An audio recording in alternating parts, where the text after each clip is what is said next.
So can I hear from one or two participants? Good evening. We can hear you. We can hear you, sir. Can hear you, sir. Good evening. So basically, this voice. Hello, good evening, class. You are all welcome to today's class. And today is going to be the last class for slot 2 session. And today we are going to talk about workplace safety. Our presenter for today is getting ready to meet us and give us what we need for the day. So as we are also here now, get yourself some water, get yourself a notepad, pencil, or pen, because this session is more practical. Yesterday we heard about hazard, we heard about risk, we heard about safety, we heard about environment, we heard about health. Now, putting all these things together, today we are going to see the conclusion of it. So get ready and prepare yourself as our presenter for today gets ready for the presentation. So you are welcome once again. You are welcome once again. Yeah, he's meeting us. As we wait for him, let me know if you have any questions to ask, especially what we did yesterday. Any question, you can raise your hands up. Sorry, I'm back. You are back. Hello. Okay. Yes. Sorry, it was bridging Okay, network. then over to you. Welcome back. Okay. All right, thanks, Mr. Richmond. So, good evening, everyone. This is 6:28 Nigerian time. So I don't know our time over there. So I remain my humble self, Safety KOLAWOLE Ayola.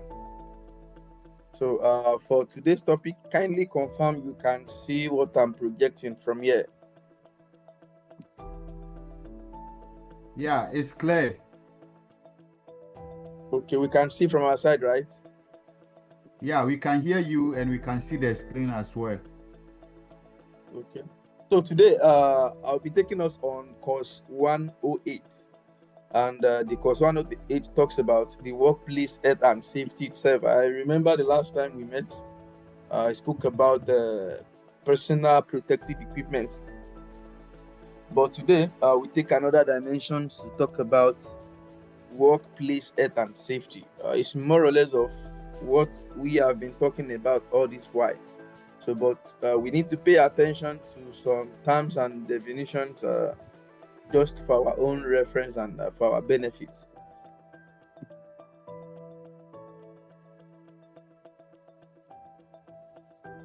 So what do I have as a course content? So there are safety law. We have safety law. So more or less of Work Act 1974, safety signs, or you call it signages. Talk about workplace safety, health and hygiene. Like we need to know the benefit of health and hygiene. Recognizing safety hazard. I believe we've been talking about risk assessment, manual handling, not manual handling, hazardous substances. We need to know hazardous substances with their symbol and what they are all about. Noise in workplace. This particular section covers like some hazard in the work environment, and we have to pay attention to this workplace health and safety topic. Machine and equipment safety. Likewise, unit 8 talks about personal protective equipment. I believe is a recap of what we've learned so far. Working in confined space, and likewise emergency procedures.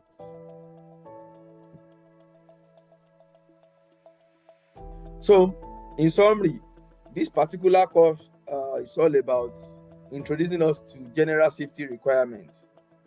We might have been hearing so many safety terms, but this particular one, we just it will be a kind of introduction to safety requirements, responsibility of employers, responsibility of employees, and also some terms that we are meant to understand in the course of this particular course 109, workplace health and safety.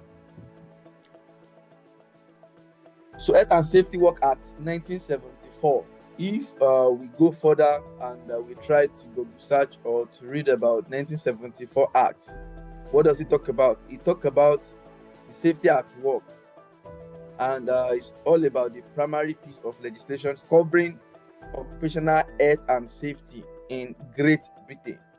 And most times it is referred to as HSCWA or HSCW Act.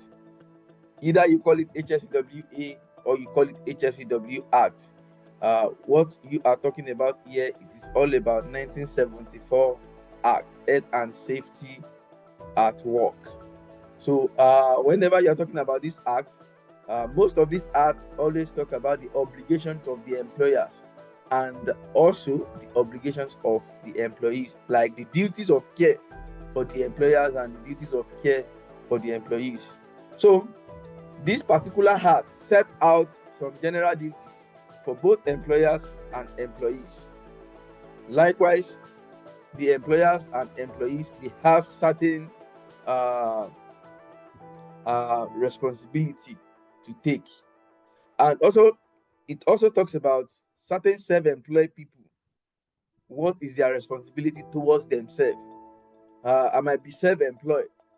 That doesn't mean I should put myself in line of fire. What do I mean by line of fire? If I'm a self-employed, that doesn't mean I should put myself at risk or any danger. So safety always talks about everyone. Safety is designed with 4 areas in mind: the people that want to do the job, the environment where the work will be carried out, the reputation of any organization, be it self-employed or a multinational companies. So you need to talk about safety in as much you have workers more than 5. So there is need to put safety practice into or to integrate into your systems. Very essential to have a safety personnel when you have a workers that is above 5, or like you have minimum of 5 workers. It is very critical to put safety into practice. But aside that, even if you are just a self-employed, there is also need for you to also practice safety, because safety is life, and we or individual, we are responsible for our own safety and safety of others. Please confirm you can hear me, please.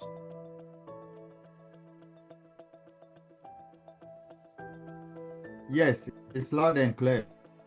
All right, thanks. So our focus should not be on the symbol or the image. The focus should be on why do we have all this information, why do we have all these symbols. So the idea of safety or health sign, this particular topic talks about safety sign. What is safety sign? So it talks about information or instruction about health and safety at work on a signboard, a color, an illuminated sign, or acoustic signal. And it could also be a verbal communication or hand signal. So the word safety signs doesn't cover signages alone, or stickers alone, or labeling alone. Even through verbal communications, hand signals, through sign, if a worker is working in a confined space and we have attendants like that standby, like a kind of standby in that confined space, and we have your workers in a confined space. Sorry, I don't know if we've heard about confined space. Somebody should just tell me if we've heard about confined space. Since all this while that we've been having this training, have you heard about confined space? Class, please, we are dealing with time, so speak up and let's move on, please. Okay, no problem. So I just like that we communicate. Communication is 2 ways. So I love my class to be interactive. I don't want to be like a radio talking alone, and for me not to be able to carry the participant along, it will not speak well of me. So please, someone should just tell me if you can still hear me, please. Yeah, Mr.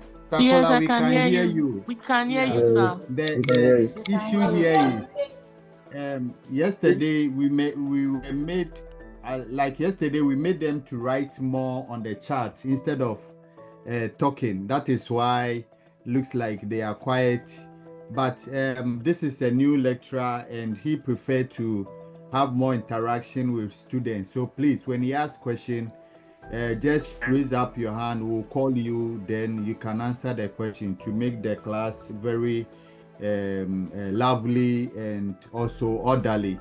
We don't want to hear people talking anyhow. And those who have joined, like we always say, please change your username and use your right name so that what happened yesterday will not happen today. I wouldn't want to drop anybody from class, please. Thank you. So let's make the class interactive. Okay, thanks, Mr. Richmond. So, like I said about safety signs, which I've talked about initially, it talks about the information or instructions about health and safety. So, and this is well communicated, and before any work can be carried out on any site or for any work scope, there is need for us to establish adequate communications, meaning there should be adequate communication in place, meaning we need to align, we need to agree what will be the mode of communications. Because like I said last time, I gave us 5 hints that we need to look into to take 5 minutes of our time to always assess our work environment. And what are those 5 things? I talk about the people that want to do the job, the equipment we want to use, the communications, the work environment itself, and likewise emergency preparedness. Do we know what to do in case of emergency? All those 5 things, they are very essential to help us to work safe. In a work environment, we call them last minute risk assessments, which it helps to prevent incident and accident in a work environment. So for the safety sign, we have series of safety signs, and they have their own color. So as you can see, prohibition sign is always red. You can see this red. Anywhere you see this red with slash, the cycle red and the slash, it means danger alarm sign or prohibitions. Whenever you see a color with blue, and it is also universally accepted worldwide, so it is an international color coding. Mandatory signs, that's about blue. Anytime you enter a site, they always tell you to put on your PPEs, most especially the safety boots and required PPEs to access a particular work environment. Warning signs, always yellow. It just guide us to say, okay, be cautious. There is so hazard in this environment. If it is electrical hazard, they will show the electrical hazard. If it is radiation hazard, they will also caution you about that same radiation hazard. And also green talks about emergency. Anywhere you see green, it means safe. Most especially we see exit sign, eye shower, likewise alarm bell. Most times we see them as green color. So all these colors are universally accepted to guide us whenever we see them, and this is part of the signs we are talking about, safety signs we are talking about. They come in different forms, they come in different colors, but once we see some colors or color coding, we should be able to identify which one is for safety, which one is for emergency, which one is mandatory, and which one is prohibitions. So workplace safety, what is the definition? By definition, it talks about the working environment at the company, which encompasses all the factors. We need to look at the factors that could impact the safety, the health, and the well-being of the employees. So in as much we talk about the work environment, there are factors we need to consider, and all these factors we need to look at them deeply. How will it affect the safety, the well-being, and the health of employees? Because the idea of safety is for an employee to come to a work environment to work to earn a living, and not to have incident or to have injury in the course of carrying out their duty. So, and this can include environmental hazard, unsafe working conditions or processes, drug and alcohol abuse, and workplace violence. This talks about some hazard associated to work environment. It is not limited to all these hazard mentioned alone. We have them in series. We could have vibration hazard, we could have noise hazard, we could have electrical hazard, we could have fire hazard, and so on and so forth. Why is workplace safety important?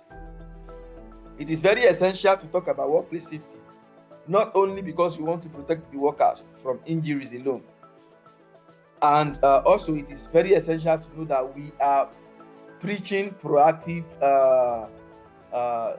risk reductions. What do I mean?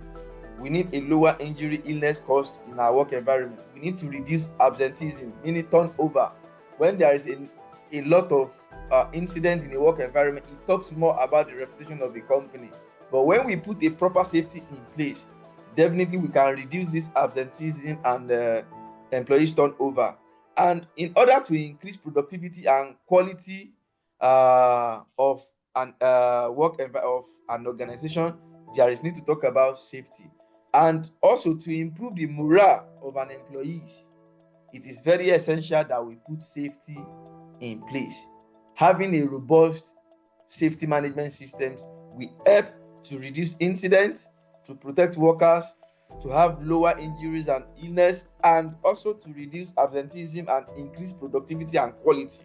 And all in all, it will also increase the morale of all the employees working in that particular sector or that organization.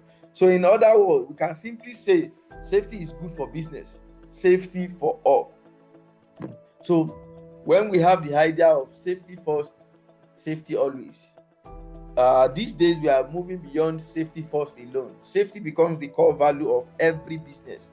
And why is it a core value? We need to integrate safety into our day-to-day life, into our day-to-day operations, and into our day-to-day activities. All this is just to ensure that we put measures in place to control accidents, to control incidents, and also to ensure worker work safe and go back home safe. So Unit 2 talks about health and hygiene. There is no way we want to talk about safety that will not talk about health and hygiene. And the word hygiene refers to good practices that prevent diseases and lead to good health. Most especially when we have to talk about health and hygiene, we need to consider the welfare of the workers, we need to consider their toilets, and likewise, we also need to consider putting on a good clothing, and likewise making provisions for them to wash their coverall at every point in time, and also making provision for good run water, clean water in our work environment. Aside from having that clean water, there should be a culture whereby worker, once you observe that okay, you make use of a toilet or you know you have stain or dirt in your hands, please try as much as possible to wash our hands. During COVID-19, I believe that culture was really helpful. Washing of hands adequately and thoroughly. So which in every toilet, they even post the procedures of how to wash hands. So talking about signs you are healthy regardless of weight, what do you need to see? You need to eat a nutritious diet, know when to indulge, your bowel movement are regular, you move your body on a regular basis, your urine is clear. Urine is clear, that statement is also relative. We need to check with the urine chart. At times, we also still need some chemicals in our body systems. I believe we have some biochemistry students and microbiologists here. They can tell us the benefit of having some little chemicals to balance up the components in our body systems. So the urine chart will help us a lot. At times, it is also good, not that it should be clear as if it is ordinary water. So we need to check the urine chart. We have a chart on Google that can help us a lot to know when our urine is okay, when we need to drink water, enough water, and when we need to stabilize our the chemical components in our body systems. Usher admin, kindly mute yourself. And also tell them to rejoin and we'll admit them. Thank you. Usher admin, kindly, yes. So you need to have a good sleep, and likewise, you don't need to get sick constantly. All this, we need to talk about it when we are talking about a good safety culture, having an organization with a good safety culture. So when we define diseases, It means a disorder of structure or function in a human or animal or plant. You know, when we talk about environment and safety, we need to act fast, and our activities can affect our environment.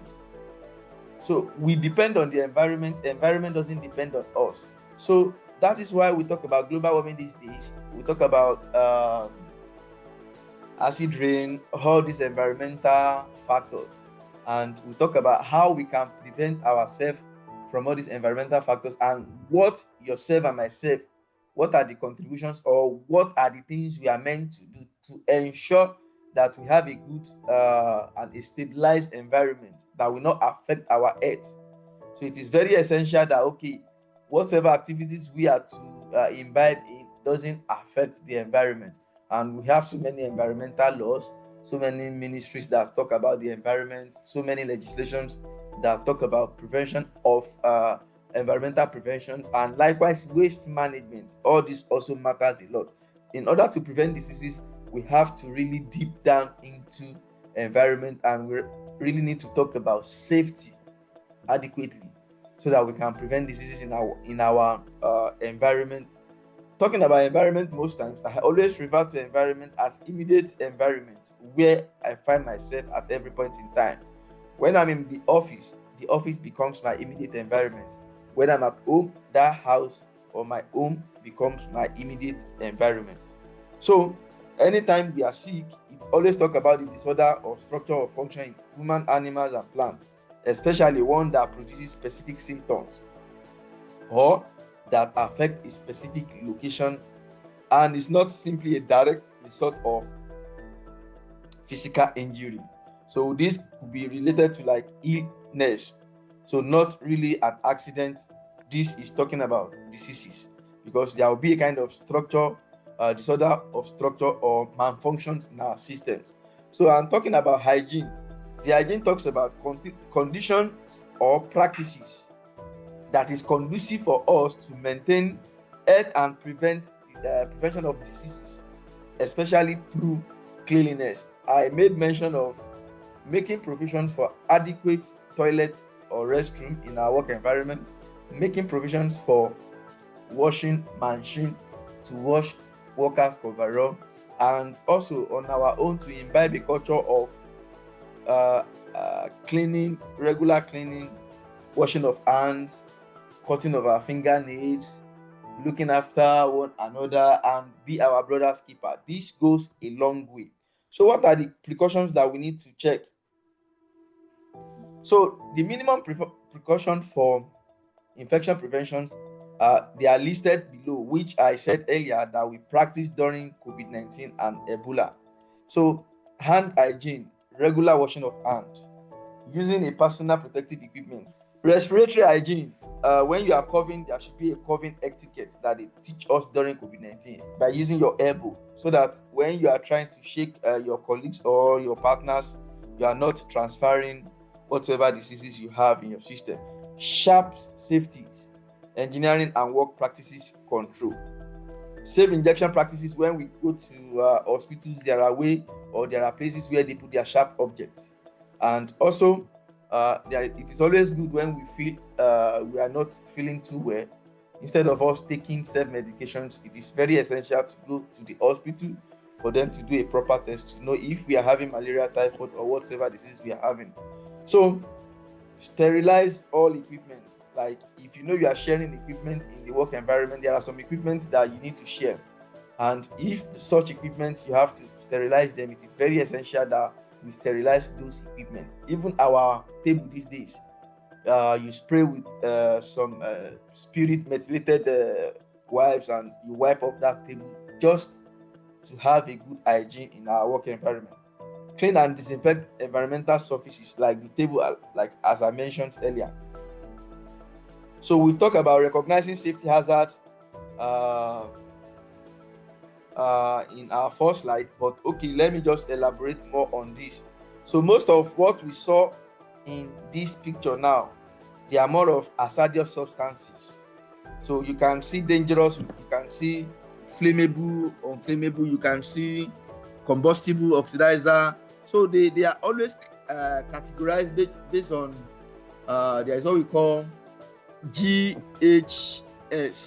So we have GHS 01 to 09 under hazardous substance classifications. So hazard identification is a part of process that we normally use to evaluate, or let me put it in practical. For hazard identification, there is need for you to identify what could go wrong. Number 2, who might be affected if something goes wrong. Number 3, what are the controls we need to put in place when something goes wrong? And after putting that control, there is always need to have additional control. So coming to the area of control, we have hierarchy of control. If we are to put a control in place, we start from eliminating what could go wrong, if it could be eliminated, down to substitution or replacing that equipment. It all depends on what is suitable for that particular hazard we were able to identify from the initial stage. Then you talk of administrative control, which is common in most work environments. And what are the examples of administrative controls? We've talked about permit to work, procedures, SOP, job safety analysis, anything that has to do with documents, even the signages is also part of administrative control. Then the all in all, which is the support for all the controls that we might put in place after a thorough risk assessment or after a thorough hazard identification, is provision of personal protective equipment to the employees. So people at times they ask, how can you recognize hazard in our workplace? What are some examples of recognized hazard? What are the methods that we can use to identify hazard? Is it important to recognize hazard, and why do we need to recognize hazard? So I think I've said it times without number that if you want to recognize hazard, you can use inspection to recognize hazard. There is what we call walkabout inspection. And also to recognize hazard, I made mention of last minute risk assessment, like checking people. When you observe people, you need to know if they are fit for the task they want to embark on. You look at the equipment. Is the equipment okay for that task? Then you look at your work environment to see what could go wrong. Environmental factors, you check the weather if they are okay. Then you confirm the communication between all the employees that want to embark on a particular task. So from there, if there are any gaps, then you need to provide a proper and adequate solution. What I mean by adequate solutions, I'm talking about putting an adequate control in place. And that adequate control, I'm talking about hierarchy of control, checking which one is sufficient or which one could be used for whatever hazard I'm able to identify. So to answer this question now, we have, I think I've answered our questions. So going forward, we have manual handling. Manual handling is also one of the hazards in a work environment. So which talks about pushing, pulling, transporting, supporting a load by hand or body force, use of all this mini equipment, and likewise carrying or moving of loads. All these are related to manual handling hazard. So any activity that involve putting down, lifting, pushing, pulling, carrying or moving of load, they are regarded as manual handling. So you can see the picture. The man was trying to lift a load, and we can see the other side. The other man was pushing, the other man was pulling to himself. So pushing, pulling, load lifting, load carriage. So what are the correct way of manual handling? So as we can see, most of us, we use this system. We bend our back, we stress the back. That's not the correct way of lifting manual load. And most times, that's why we always advise that there is need to use a mechanical device. So what do I mean by the mechanical device? We can see pallet truck that this man was using to carry this box. It is always sufficient for us in our work environment to ensure like our employers make provision for this. And if you know, like the load that an individual should carry should not be more than 25 kg individual. So that's why there is need to assess whatsoever load you want to carry. And if you know you can see support, it is always good to seek for assistance of our colleague So we should not show James Bond when we are about to carry load. So the need to assess the task is very essential. Plan the work or plan the load you want to lift. Position the feet. You need to position yourself. Take a secure grip. Keep the load close to your body and maintain a good posture throughout the procedure, like when you are lifting such load. Then use the leg muscle and not the back muscle. Anytime you are lifting a load, the right position is leg bend. Don't stress the back. So hazardous substances. Talking about hazardous substances, I think I need to come here. These are the main image for the hazardous substances: oxidizer, flammable, and non-flammable. But here we have the definitions to be any substance, whether solid, liquid, or gas, that may cause harm to our health. So, and they are also classified based on their potential health effects, and they could be immediate or chronic. What do we mean? What do I mean by immediate? When a particular hazardous substance can cause a reaction immediately, so we regard them to be immediate. What do we mean by chronic? There are some substances, they will just keep accumulating in our system. See the likes of radiation hazard. People that are doing welding job, it doesn't affect them immediately. It will be piling up to their old age. And this is why in a work environment, we always recommend for workers to do at least annual checkup. I'm not talking of when they're sick now. I'm talking of doing a proper and comprehensive medical checkup on a yearly basis. It is a standard and it is a procedure that every organization must follow to ensure they keep their employees safe and to ensure that the health condition of their workers are adequate and it doesn't go beyond how they were when they joined the company. So that is why we always encourage job rotations, and we encourage that employees should not be exposed to a particular hazardous substance beyond some certain limits. So those things are being controlled by having an adequate control put in place in our organization. So for the hazardous chemicals, they are always the substances that can cause adverse health effects such as poison, breathing problems, skin rashes, allergic reactions, and cancer. I've said something about cancer, health problems from exposure. Example of hazardous chemical include the paints we use, the drugs, etc. So moving from manual handling to hazardous substance, so another hazard that we have now is noise in the work environment. So there are some areas that produce noise in our work environment, and this noise could pose risk of hearing damage and other health problems. Most times sound is what we hear. Noise is unwanted sound. So sound is produced by vibrating objects and reaches the listener's ear as waves. So talking about noise in our work environment, there are some activities that generate noise, and that is why there is always a thorough risk assessment of work environment. You need to invite environmentalists to come to carry out a particular assessment of your work environment. What's the need for them to measure the frequency or to know the threshold of the noise in that particular environment? So the noise equipment they normally use for noise measuring is always dosimeter. So to know if the noise there is adequate or there is need to make provisions for maybe some barrier that will prevent workers from being exposed to that particular environment for a very long time. So noise is measuring in decibel, and the equipment we use is dosimeters, sound level meters, which I've said earlier. So most times once they measure this level, this will give a clue or a guide of whatsoever control that needed to be put in place in our work environment. Machine and equipment safety. So in summary, talking about the machine and equipment safety, majorly what is required is to ensure that whenever we are dealing or working with machine and equipment, it is very essential that we need to go through the manual and the guides. We don't just work on machine, and we must be experienced and qualified to operate a particular machine. And there is need to ensure that that machine has a proper guide.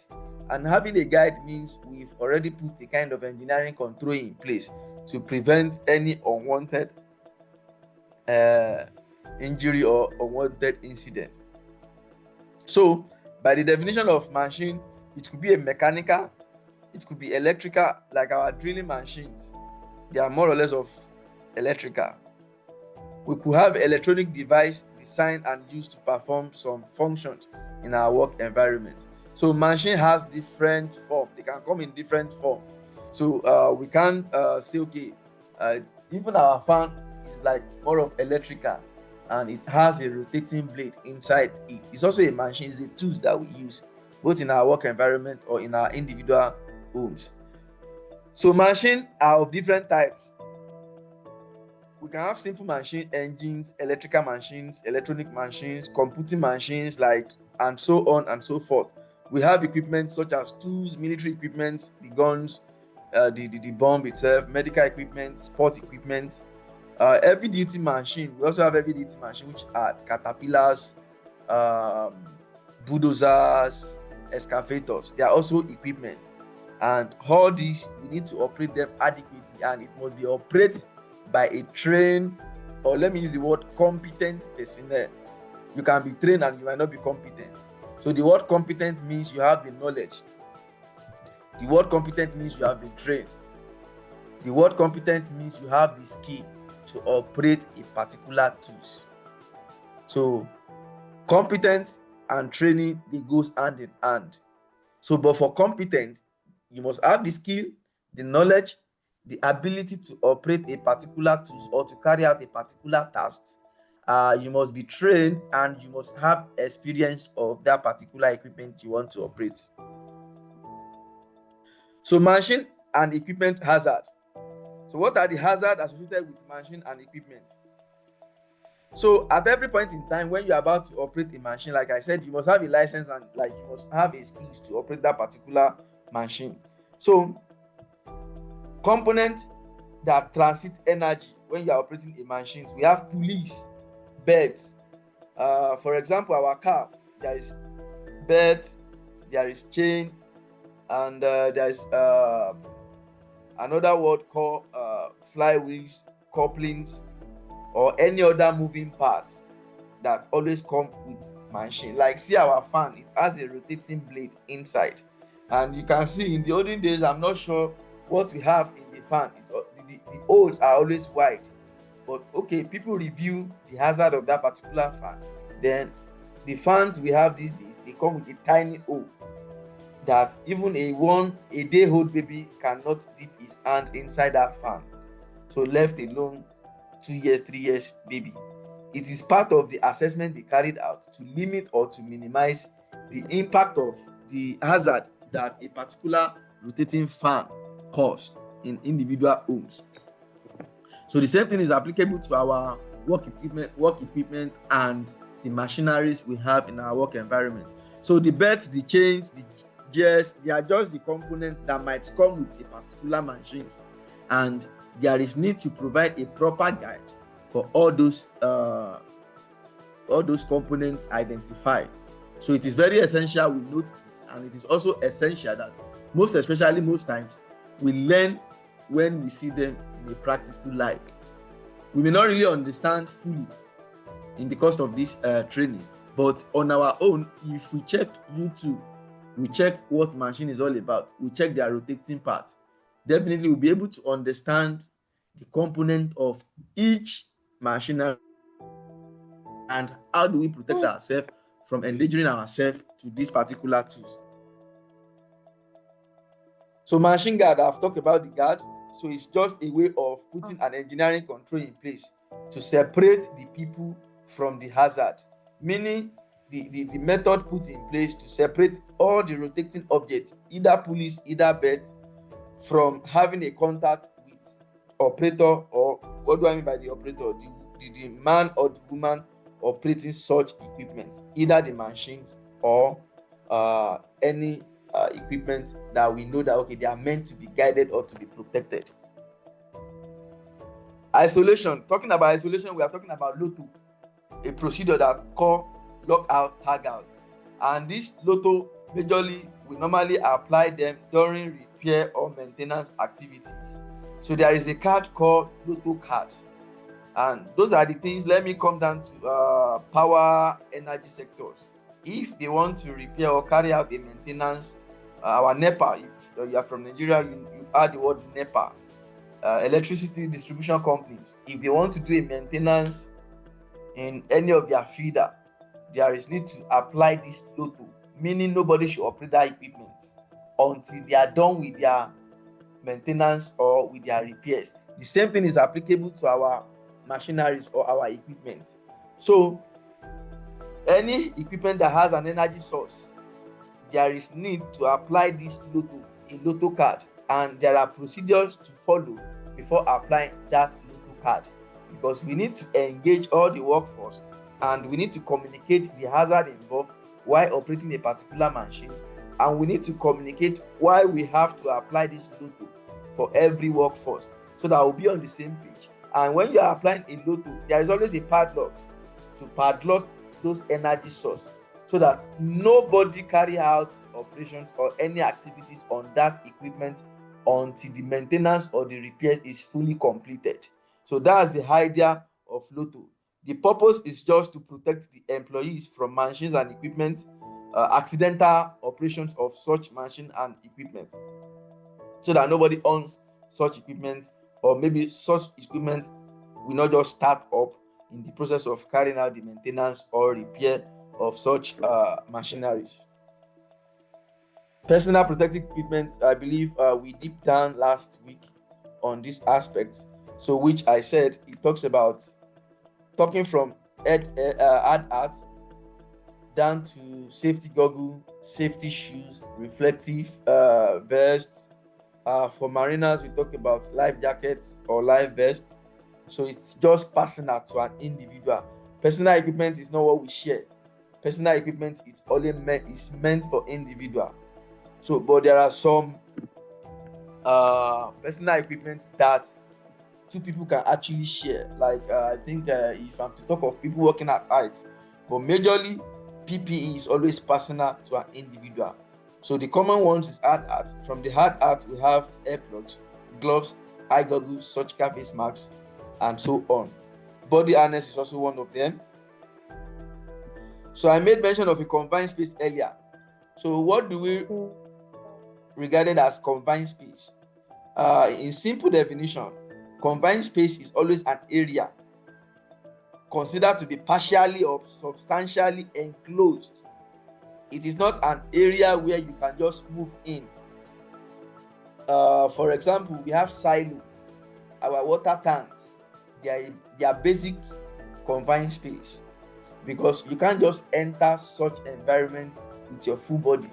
If you want to enter such environment, it's either you crawl, like your first leg in before your second leg, or your first hand in before your second hand, then you use your head to have access to that particular environment. It is not just a place you can just enter. There must be a permit to work before you access or before you carry out any task.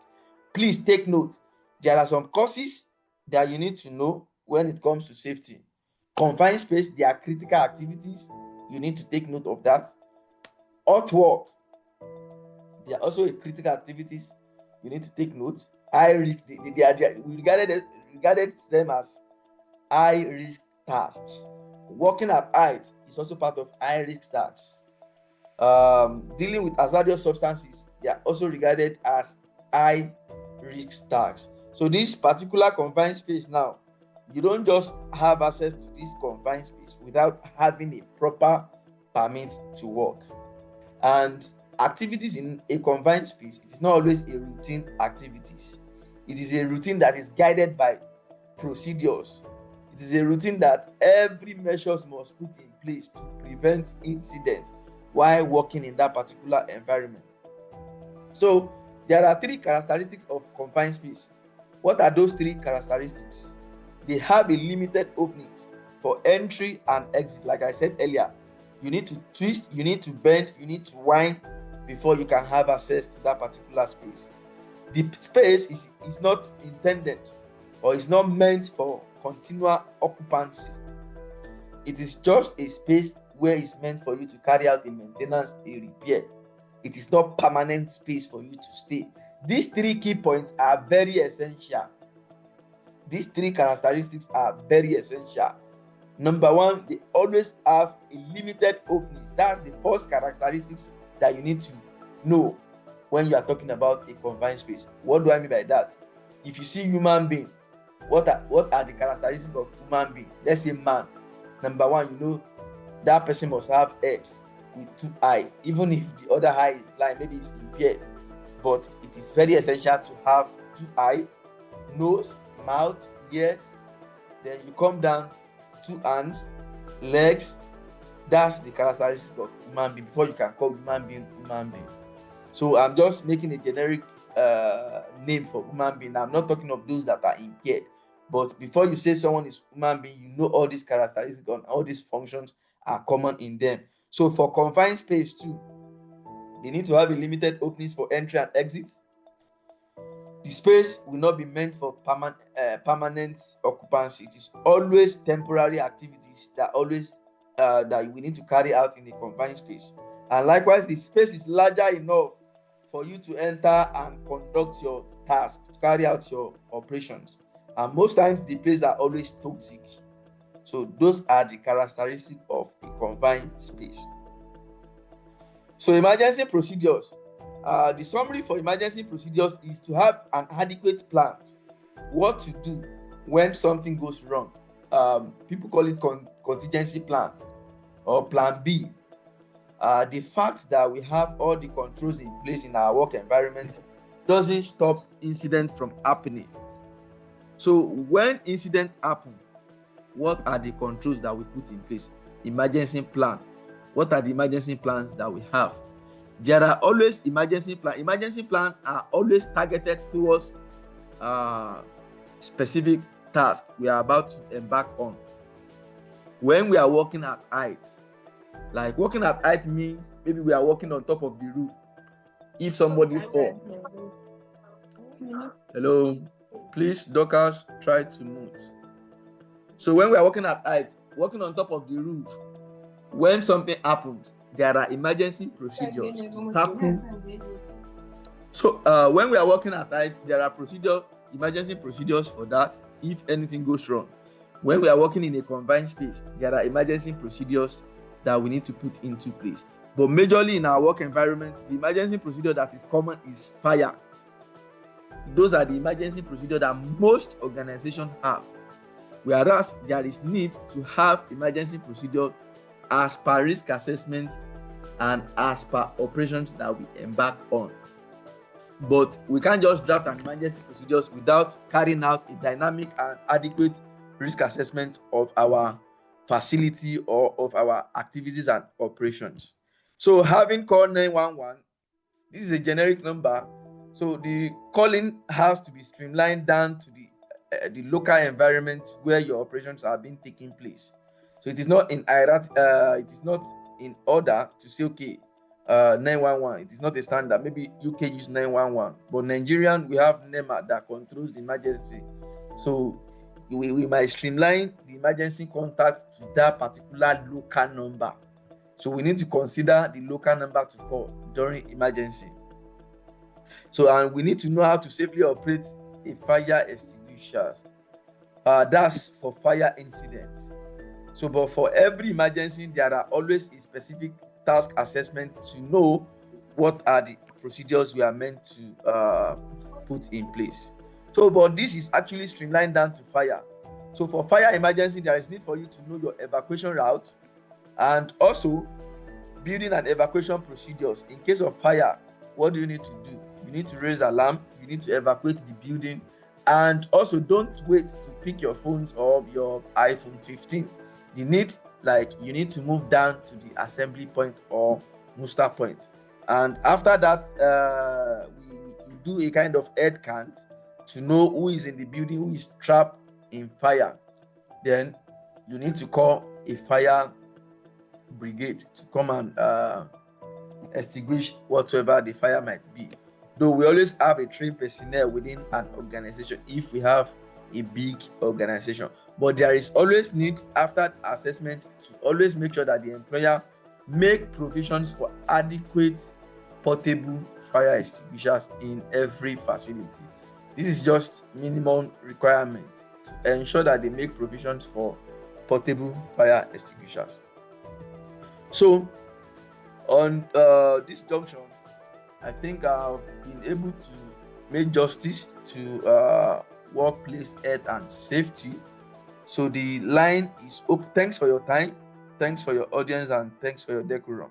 So the line is open for each and every one of us to contribute or to ask one or two questions that you feel is bothering us. So, Mr. Richmond, over to you. Thank you, Mr. Akola, for the wonderful presentation. I always enjoy your presentation, but Thanks, bro. today the class has been very dull. I mean, they've not given you that edge to do the interaction like you always do, but all the same is We well. can actually have the interaction if we still have time, so that we can brainstorm, because the idea of having an online class is for both two ways, from my side and from their side, so that we can have a synergy and understand and agree with each other. Yes, that's very correct. So class, you've heard a lot yesterday and you've heard the continuation today. The word goes this way. It's over to you. Whatever you've heard, has it sink or you have questions to ask? We are ready for you. Just raise up your hand, then we can call you to receive your questions. Yes, people are asking of the recording. It will be sent to you by the secretariat, okay? They have your email address, so it will be sent to you. Don't worry. Okay, good evening, sir. Good evening. Good evening, sir. Okay, I saw someone's question at the participant chat that asked about what the meaning of DHCP. I'm also interested to know the meaning of that because I overheard it while the meaning of I saw it. DHCP. EACP. I'm coming. Let me check that. You question. made an acronym of DHCP, I think. Yeah. Yes, sir. Let me check. EACP. Are we together? The meaning of messages. Sorry, I'm trying to check the message. I can't view message from you. Please, both yesterday. E for what? Like, I need to get it right so that I will know what we're talking about. Sorry, I can't see that acronym here. Can you please retype? He said, what is the full meaning of DHCP? DHCP. It was an acronym. He's asking the full meaning of. Okay, I think some acronyms are double DHCP. Let me check the slide itself. Okay, the person who wrote the message, what was the presentation before he made mention of the acronym? That will help him to come up with it. Yes, it matters a lot. Because we need to know the course content, because there are some acronyms that they go hand in hand. I'm coming. Let me see the person. Ingona Silva. Ibia Bochi Ingona Silva. I think that's the name. Sir, I'm here. Ibabuchi Ugona Silva. I'm here, sir. Very good. So we want to know what was said before the acronym came. It will make the presenter very fast to know what he said. Okay, is work safety and safety and health. Under work safety. Sorry, I'm trying to check the slide to double check where that particular content comes into practice. So as Mr. Kola is searching through the manual, if you have any question, please lift your hand on the class so that we can call you for you to talk. Hello, can you hear me? Yes, we can hear you. So we have some DHCP that talks about dental healthcare personnel protections. Can you hear me? Yes. Come again. So dental healthcare personnel protections, most especially is the word used for hygiene purpose. Okay, dental. I mean those who takes care of our teeth. Yes. Okay. So majorly is always meant for protections and preventions. Can you hear me, sir? Yes, we can hear you. So hope Okay. we've all gotten the understanding to the acronym now. Madam Silva. Yes, sir. Sure, I've Madam Silva. understood it.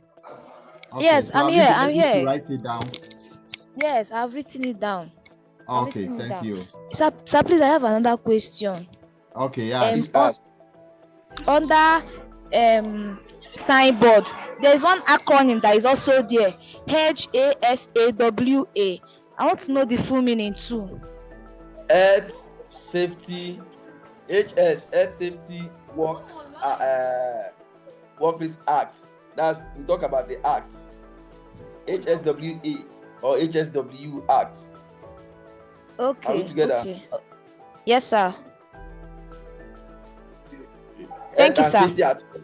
Health and Safety at Work Act 1974, HSWA 1974. Okay, sir. Thank you, sir. But to be clear, it is not only Health and Safety at Work Act that we have. We also have some other standards like ILO standard. We have ISO 45000 standard. So, but for this act, I think it's more of UK, and we can always have some OSHA, Occupational Safety and Health Administration. No, So there are so many legislations and let's say legislations and standards governing safety, but we just have to read deeper and deeper. Like, knowledge doesn't stop in class alone, so we can always try as much as possible to do a kind of research on our own. All right. So do we have any other contributions? Or so to they said there will be revisions for this class for all the entire class, and also come again, please. There will be revision like for the class, and there will also be further information about our exams. I think Engineer Walaka will communicate that to us. But Mr. Richmond, do you have any information concerning that? Yeah, that will be tomorrow, same time, tomorrow evening. Okay. So tomorrow do we still have evening, it will be communicated. Then we'll know how the exams is going to be, the mode that is going to be. So tomorrow, all these things will be communicated to the class. So do we still have any other? Yes, I do have. Okay, okay, Mr. Emmanuel. Yes, sir. Okay.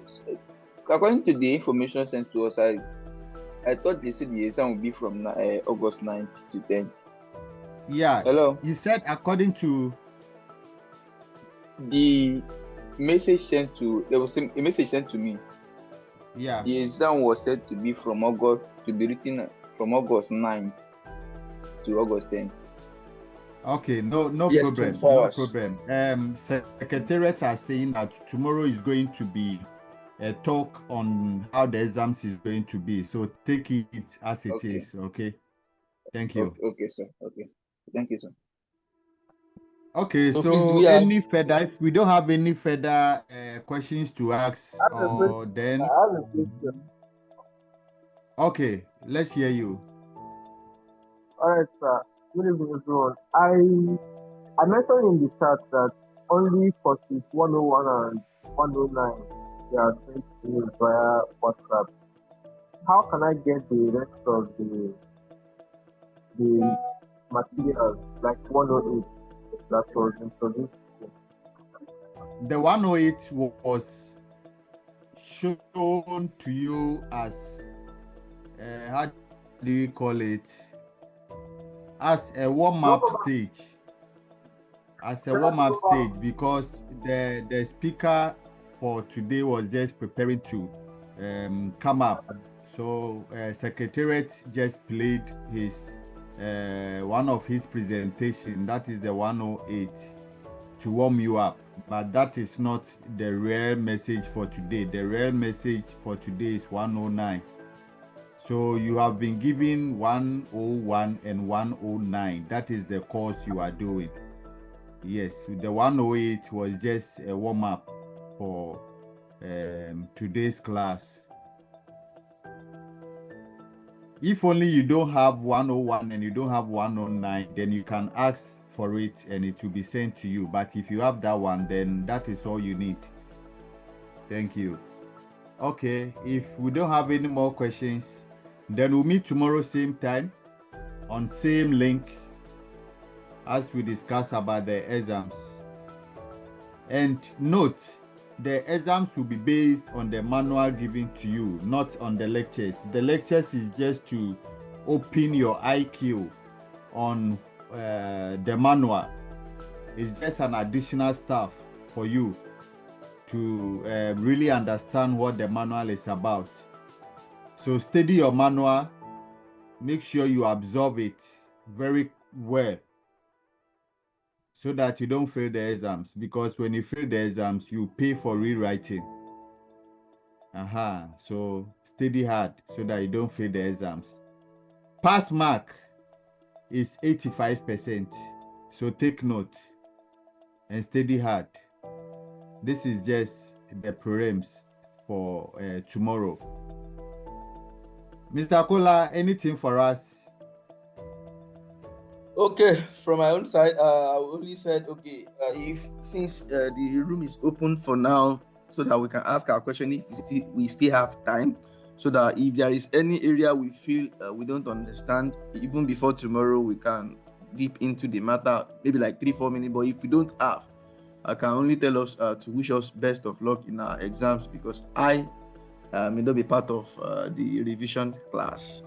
So, but if we have, we can always drop message on the group chat if you feel you have any questions that is not clear to us.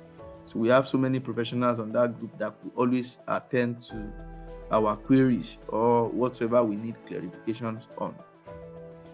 Like I used to tell my student or any my participant, I used to say there is no nonsense when it comes to safety. There is nothing like nonsense questions, because from the nonsense we always derive sense. So ask that nonsense question you feel is nonsense to you.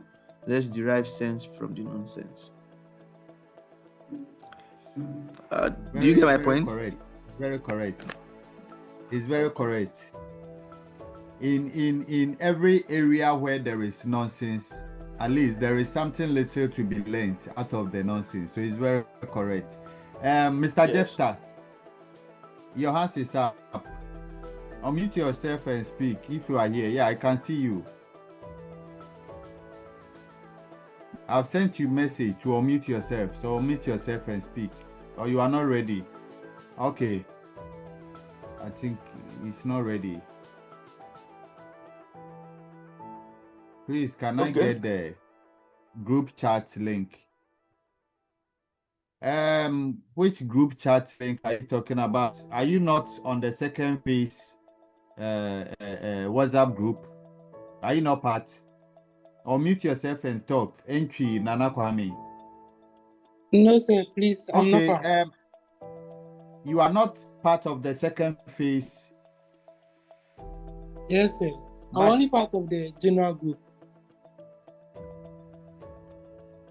Okay. Did you register for the scholarship program? Yes, please. After the registration, did you see that you were given WhatsApp channel, YouTube channel, Telegram channel to join? Yes, Did sir. you join those channels? Yes, please. All of them. Okay, let's chat after here. Okay, sir. Thank you, sir. Anybody else? Jefta said, please, I can't unmute my mic. Jefta, let me help you. Let me see. Where are you? Where are you? Let me see if I can unmute your mic for you from here.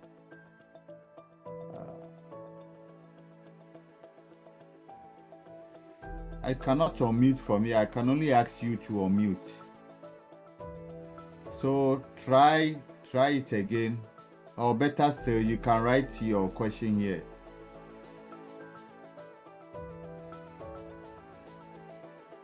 I said the recording will be sent to you via email.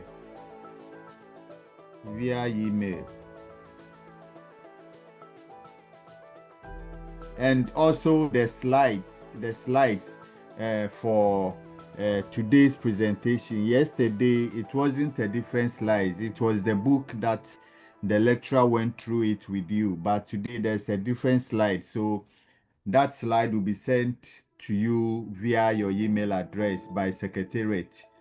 So just be patient. You receive this information. My network is not stable.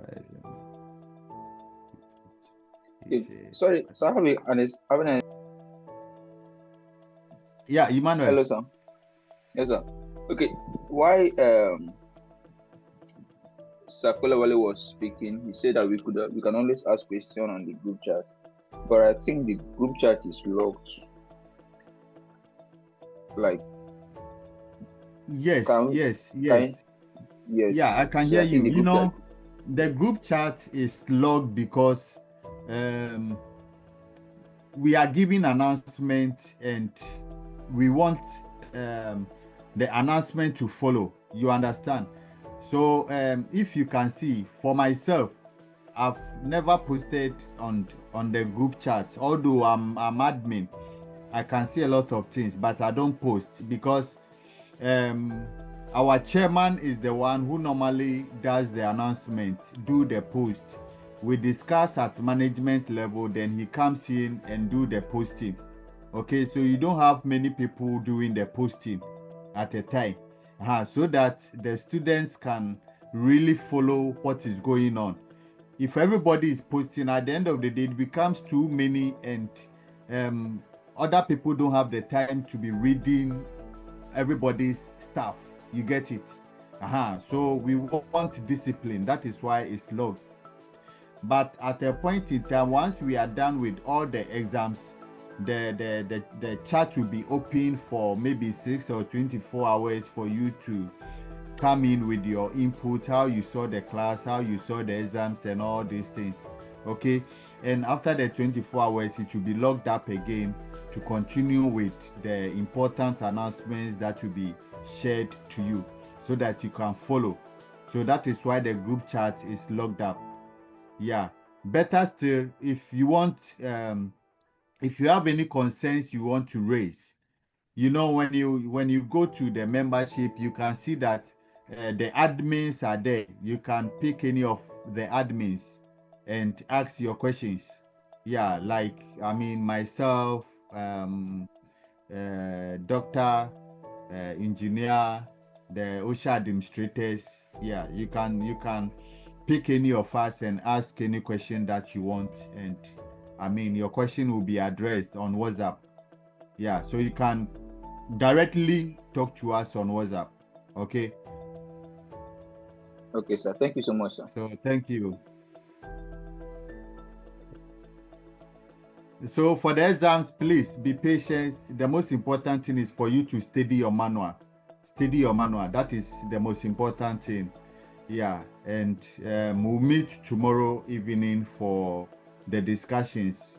Without any further questions on what we did yesterday and what we've done today, then we'll be calling it a day so that you can have time to go and study. And I know most of you are writing exams in your various academic areas. So go and prepare for your exams personally and prepare for the OSHA 1-2 that is coming on. So let's meet tomorrow. Ghana time is 5 p.m. UK time, Nigeria time, and I think Benin, Cameroon is 6 p.m. So stay blessed. God be with you and have a sound sleep as we meet tomorrow. Cheers. You can unmute yourself and you can also show your video if you want, and let's say goodbye to each other. Jefta, you can WhatsApp me privately and let me know your concern. I've not seen chat as at now, but we are active. Thank you. So good night. Good night, sir. and see you tomorrow. Good night, sir. Thanks, sir. Thanks so much. Thank you, sir. Thank you. Good night. Good night. Good night.